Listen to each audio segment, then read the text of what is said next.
toi, tu vas nous parler de cette incroyable série que je regrette de pas avoir le temps de mater aussi. C'est littéralement, tu as choisi mes 2 coups de cœur de la saison. Avec The Oui, Dangers in j'ai My fait Heart, exprès évidemment. pour que tu m'écoutes. Sinon, après, tu t'en Mais t'es vas et tu écoutes fou! pas ce que Mais je t'es dis. fou! Je vais juste chercher des ventilos. Donc, mon histoire d'amour avec Yamada à level 999, ce titre à rallonge est une romance et pas un isekai, Oui, c'est vrai. qui a quand même un côté JRPG, puisque les personnages jouent à un jeu vidéo en ligne, et c'est comme ça qu'ils se rencontrent d'ailleurs. On a d'un côté Akane, qui est une jeune femme qui a 20 ans environ, étudiante, Oui. 20-21. Bah, je crois Et 20, hein.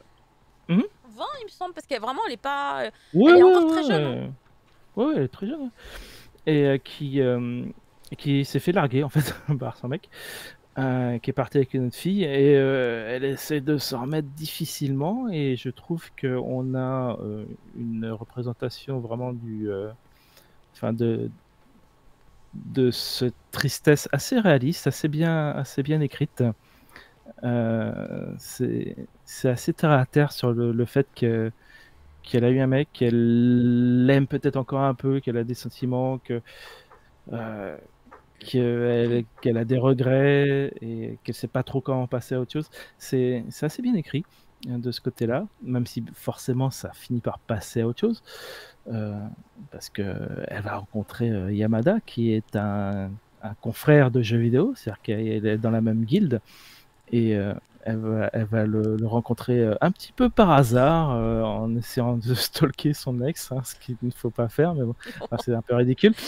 Heu et elle va le rencontrer à une convention de ce jeu, et après elle va s'accrocher un petit peu à lui. Alors il y a du quiproquo, il y a de la facilité scénaristique, genre bon, ils vont tout d'un coup être souvent ensemble, quoi.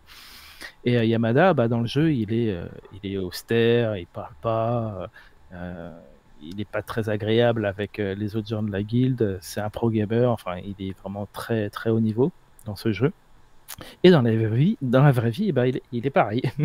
C'est ça ce que j'allais dire, il est austère, il est pas agréable. Il est pas agréable, il envoie chier les gens, il les aide pas.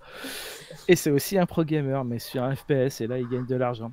Et c'est aussi un lycéen, donc ça, c'est un truc qui est ressorti, Ça, c'est le genre: truc qui «Oui, tombe d'un coup, à la fin de l'épisode, fait: elle est adulte, lui, il a, 16 ou 17. il est Bon. Il a 16 ou 17, il 17». finit le lycée en vrai, là. Ouais, Il finit, hein. donc très franchement, et même si c'était dans le cas inverse, parce que tout le monde dira: «Ah bah, si c'était l'inverse», moi ça me choque pas du tout. Ça fait, 4 ans, de 3? différence Ils ont 3 d'âge, ans d'écart? 3-4 ans, voilà, Ils ont pas 4 ans, mais ils ont que 3, c'est rien. oui, oui, oui, c'est rien, c'est rien. Non, mais je veux dire, même si c'était 3-4, c'est pareil, ça a aucune importance. Bref, Mmh. enfin si, ça a quand même une petite importance, mais parce qu'elle, elle est quand même un peu plus mature. Elle a déjà une expérience, romantique, enfin des relations et tout ça, et mais une expérience, assez posée, assez réaliste, assez, banale, classique de, comment on a des relations, entre hommes et femmes, au Japon, et comment on crée des relations, et tout d'un coup, elle se confronte à un mur, en fait. Parce qu'elle est elle est intéressée, mais Yamada, c'est un mur. Donc c'est ça qui est, un peu le moteur de cette saison 1, c'est comment tu t'approches de ce mur, et c'est tout le comique de situation de leur relation, c'est que, pour continuer la métaphore, bah, je sais pas, elle se retrouve à un mur, qu'est-ce qu'elle fait? Elle doit passer au-dessus, elle doit essayer de le fissurer, elle doit essayer de contourner, et à chaque fois, il y a des embrouilles, à chaque fois, elle cherche des solutions, elle se ment aussi un petit peu à elle-même, elle, elle trouve des opportunités, enfin, il y a tout un jeu comme ça, qui est, en fait, finalement ne sert pas à grand chose, et en fait, ce qui va servir à beaucoup plus, c'est sa capacité à avoir des relations avec d'autres personnages qui sont autour, dont, par exemple, Rita, qui est le chef de la guilde, qui est un ami d'Yamada, Luna, qui est la petite sœur de Rita, et qui, est amoureuse de Yamada aussi, mais qui est, bah, une ado, quoi, très jeune. Heu, tu as d'autres personnages comme ça qui apparaissent, et la capacité de Akane à, bah, juste à être naturel et être aimable et gentil, enfin être social avec ces gens-là, et ben c'est ça qui va en fait séduire probablement Yamada. En tout cas, on sent que il est de plus en plus intéressé par la spontanéité en fait d'Akane. Et, euh, et voilà, donc j'ai pas vu encore le dernier épisode. Mais en gros, il y a toute une histoire aussi avec Yamada, le fait qu'il soit pro-gamer, qu'il ait une équipe derrière lui, qu'il ait aussi une fille qui soit fan de lui dans son école, qui justement, elle, est un peu dans le même processus d'essayer de, de se rapprocher de Yamada, mais qui se fait complètement doubler et dépasser par Akane, ce qui peut provoquer forcément des tensions et des drames. Donc on en est à peu près là à la fin de la saison 1, mais il y a aussi toute l'histoire de la team de Yamada. Et ça, je pense que sur la saga des mangas qui en est en 7e tome au Japon, et des mangas qu'on n'a pas en France, hein, donc je pense que cette place son travail de pro-gamer a un peu plus d'importance, que ça a peut-être été un peu plus zappé dans cette première saison, et que ça va revenir en force dans la saison 2, ou même là, sur le dernier épisode, il devrait y avoir des choses là-dessus pour relancer en fait l'histoire avec des nouveaux personnages qui viendraient plus du côté de Yamada en fait, et de son passif, enfin de son actif même de pro gamer.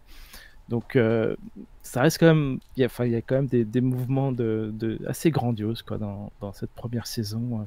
C'est à la fois classique, genre hyper classique dans le système de shoujo ou romance. C'est par exemple la fille qui tombe malade et Yamada qui vient pour la secourir et l'aborder. Mais sauf que là, Akane, elle tombe malade, genre quasiment dans la rue, quoi. Elle s'évanouit, elle est. Très dramatique tout ça. il doit l'emporter, à l'hôpital et tout. C'est over dramatisé, quoi. Et il y a effectivement un côté drama, c'est-à-dire un peu plus mature, qui est même dans la réalisation. En fait, la réalisation est pas, elle est normale, voilà, un petit peu comme dans. Et pourtant, c'est du PA Work, hein, mais bon, ils ont mis juste quelque chose de classique, normal, c'est plutôt bien réalisé. Ils ont quand même essayé des petits trucs rigolos, c'est des transitions marrantes entre les scènes. Ouais. Enfin, ils mettent des éléments de la scène précédente dans la scène suivante, dans la scène précédente, et ils font une transition comme ça. Par exemple, Akane seul à la porte de Yamada, mais en fait tu vois le bouton qui appuie sur la sonnette en surimpression dans la scène précédente. Et après ça passe à la scène suivante. Et ça donne un côté un petit peu série télévisée en fait. Ils ont essayé un petit truc série télé, drama, une sorte de petite transition de scène comme ça. Et il y en a quelques-unes que j'ai remarqué. C'est assez inhabituel dans la réalisation. Donc il y a vraiment ce côté drama. Je ne serais pas étonné d'ailleurs qu'il y ait un drama sur Yamada. Bon, ça pourrait. Ça a rien de difficile. Ce serait plutôt marrant. Mais l'animé est plutôt réussi. Et moi, je sais que comme il y a trop de gens qui partagent des scans illégaux sur Twitter, je sais tout ce qui se passe au tome 20. Ah. J'exagère en disant tome 20, évidemment, mais... Je n'ai pas regardé. Bah non, il n'y en a pas autant. Non, il n'y en a pas autant. J'exagère exprès. C'est juste que Yamada, c'est plus Yamada. Enfin, c'est Yamada. Mais... il n'était pas censé être. C'est Madhouse. Ah, pardon. Ouais, c'est Madhouse. Ouais. Oui, je me suis trompé. C'était PA Work, c'était un autre truc. Mais oui. Mais Yamada est incroyable dans son évolution. Voilà, il est incroyable dans son évolution bien des tomes plus tard. Bon, même dans l'animé en vrai. Hein, il évolue bien. Il évolue bien.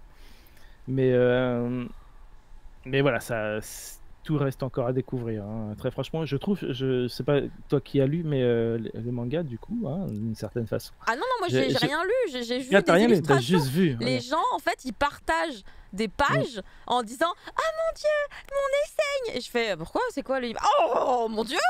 Ah oui, il est déjà bien. Hein, et ça, c'est Twitter. C'est genre, c'est même pas des gens que je follow. Et ça apparaît dans mon pour vous, tu sais, de Twitter. Ah oui. Comment il sait que j'aime bien l'animé Yamada? Comment il sait que si tu me mets du Yamada, il se passe un truc? Et du coup, J'ai vu des planches qui viennent des derniers chapitres. J'ai rien demandé à personne. On n'y est pas encore, hein. Très franchement, on n'y est pas encore. Parce que l'adaptation, je la trouve lente, hein. Si je regarde un peu le résumé de ce qui se passe dans les tomes, les résumés des tomes, tu vois que waouh, on n'a pas beaucoup avancé, hein. Ça doit être le tome 5 ou. Et puis il réassemble des choses, j'ai l'impression. Il réorganise pour que certaines choses soient plus dans la saison 2. Je crois. Donc voilà, c'était très sympa, c'était très agréable à regarder. Et puis il n'y a plus qu'à attendre la saison 2 maintenant. Donc, le Avec quotidien des amateurs d'anime. Et ben j'ai très envie de faire une nuit blanche pour pouvoir tout mater là, parce que j'avoue que ça donne très envie.